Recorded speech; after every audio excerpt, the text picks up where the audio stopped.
এক একটা শাখাতে 50 থেকে 60 জন করে স্টুডেন্টও যদি ভর্তি হয় সেক্ষেত্রে 10 জন যদি অ্যাবসেন্ট থাকে মিনিমাম সেখানে 40 জন আমরা কাউন্ট করতে পারি স্বাভাবিক। আমরা যদি প্রায় কথাটি বলি, ভাইয়া 88 জন বলছে, ওকে ফাইন, আমরা একটু কথাটা উইথড্র করে 88 জন প্রায় হতে পারে।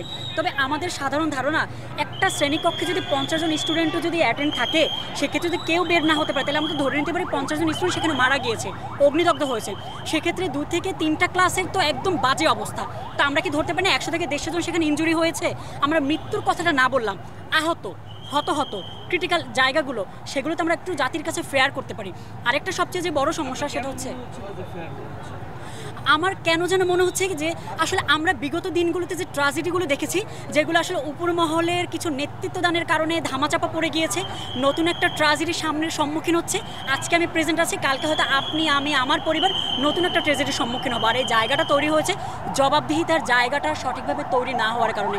আজকে মাইলস্টোনের মতো জায়গাতে কেন এই ঘটনাটা ঘটবে? কেনই বা ত্রুটিপূর্ণ যানবাহন দিয়ে প্রশিক্ষণ দেওয়ানো হবে? তার মানে কি আমাদের জীবনের কিংবা আমাদের সমাজের কোমলমতি শিক্ষার্থীদের কোনো মূল্য নেই? আমি যদি মনে করি আপনাদের কাছে যদি প্রশ্ন রাখি, বাংলাদেশের সকল মানুষের কাছে যদি প্রশ্ন রাখি, সবাই বলবে যথেষ্ট ঝুঁকিপূর্ণ। কারণ ঘনবসতিপূর্ণ কোনো এলাকাতে কখনোই এক্সপেরিমেন্ট করবার জন্য কিংবা প্রশিক্ষণের জন্য আমার মনে হয় কোনো ত্রুটিপূর্ণ যান কিংবা যে কোনো ধরনের যান আসলে প্রশিক্ষণ প্রাপ্তের জন্য উড্ডয়ন হয় না। আর সেক্ষেত্রে একটা বিমান, এটা তো বলাই বাহুল্য। আরেকটা কথা আপনাদেরকে অ্যাড করি, আমরা বেশ কয়েক বছর আগেও দেখেছি ত্রুটিপূর্ণ যানবাহনের কারণে আমাদের তরুণ সমাজে যারা আসলে পাইলট হওয়ার স্বপ্ন দেখে, যারা দেশকে রিপ্রেজেন্ট করবার জন্য দেশের মাটিতে মেধাবী হয়ে তারপরে হচ্ছে এই প্রশিক্ষণগুলো নিচ্ছে, তাদের জীবনের মূল্য হয়ে যাচ্ছে শুধু একটা লাল ফ্ল্যাগের শ্রদ্ধা আর 2-3 দিন সমবেদনা, তারপর আবার ধামাচাপা পড়ে যাচ্ছে। কিন্তু এর পিছনে মূল রহস্যটা কি সেটা যখন আমাদের প্রেস কনফারেন্স ভাইগুলো কিংবা মিডিয়া কর্মীরা ভাইরা সত্য উদ্ঘাটন করতে কিংবা অ্যানালাইসিস করতে যায়, উপর মহল থেকে তাদের উপরেও চাপটা আসে। আসলে এই চাপগুলো আমরা চাচ্ছি না, আমরা চাচ্ছি জাতির কাছে আপনারা যারা আছেন আপনারা সঠিক তথ্যটি তুলে ধরুন। আমি একটু কথা বলতে চাই, আমরা সবাই সবার পরিপূরক। আজকে আমরা যেখানে এখানে দাঁড়িয়ে আছি আপনারাও গতকাল রাত থেকে দাঁড়িয়ে আছেন। আমি যেমন ঘুমাতে পারিনি, আমার মিডিয়া কর্মীরা ভাইরাও ঘুমাতে পারেনি, যারা ব্লাড দিতে আসছে তারাও রাতে ঘুমাতে পারেনি। আমরা কেউ কারো ছাড়া না। মিডিয়া কর্মী তারা তো অন্য গ্রহের মানুষ না, তারা তো অন্য কোনো দলের না। তারাও চাচ্ছে সঠিক তথ্যের মাধ্যমে সঠিক মা বাবা তাদের সঠিক সন্তানকে খুঁজে পাক, যাতে তারা সঠিক সময়ে তথ্যটা দিতে পারে।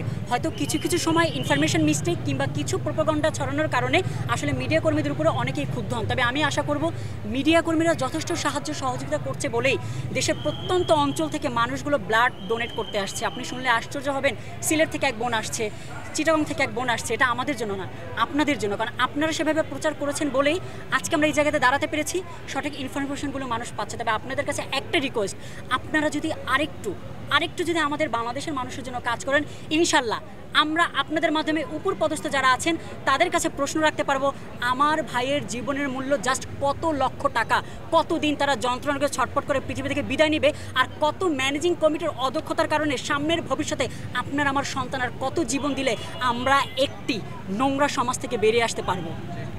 আর এই জায়গায় বলতেছে মাত্র 27 জন মারা গেছে, এটা কোনো সত্তার মধ্যে পড়ে? এটা আপনারাই বলেন। সাধারণ এটা একটা বেসিকের ব্যাপার স্যাপার। 88 জন যে রুমে আছে তারা কেউ বের হইতে পারে নাই, সরকার বলে 27 জন মারা গেছে। আমি নিজে তো 7 থেকে 8 জন টাইনা বের করছি। তাদের তো অবস্থা খুব সিরিয়াস ছিল। আমার টি শার্ট দেখলে আপনারা বুঝতে পারতেন যে আসলে আমার টি শার্ট কী পরিমাণে ব্লাড লেগেছিল।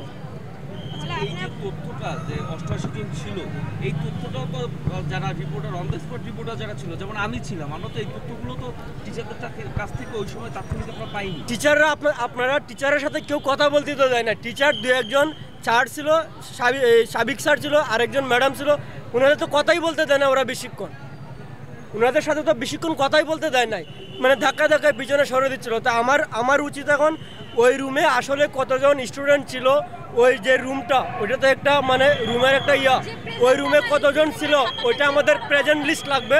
তারপর ওইখান থেকে কতজন এখন পর্যন্ত নিখোঁজ আছে ওইটা বের করা লাগবে এনি হাউ এবং খুব দ্রুত।